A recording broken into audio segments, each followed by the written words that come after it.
মতলবের ধনাগোদা নদীর ভাঙনে চরমাসুয়া গ্রাম ও ফসলি জমি নদী ভাঙনে বিলীন।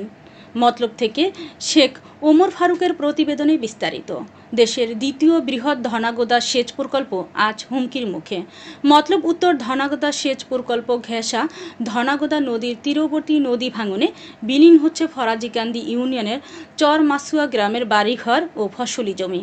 নদী শাসনের জন্য কর্তৃপক্ষের দৃষ্টি আকর্ষণে গ্রামের সর্বস্তরের নারী পুরুষ নদীর পাড়ে জড়ো হয়। নদীর সংরক্ষণের দাবি জানান এলাকাবাসী।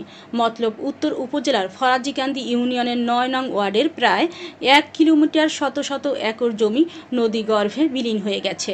প্রতিদিনই নদীর তীর ভেঙে নিচ্ছে বাদাম, ভুট্টা, ধান ক্ষেত। অত্র এলাকার শফিকুল ইসলাম বলেন, আমরা ভুট্টা ক্ষেত নদী গর্ভে চলে গেছে। আরও জানান, উপজেলার ফরাজিকান্দি ইউনিয়নের চরমাসুয়া গ্রামের বিভিন্ন স্থাপনা, ফসলি জমি ও রাস্তাঘাট নদী গর্ভে বিলীন হয়ে গেছে। বেশ কিছু এলাকায় আবার নতুন করে ভাঙা শুরু হয়েছে। এতে আতঙ্কে রয়েছে ৩ গ্রামের প্রায় ৫,০০০ বাসিন্দা।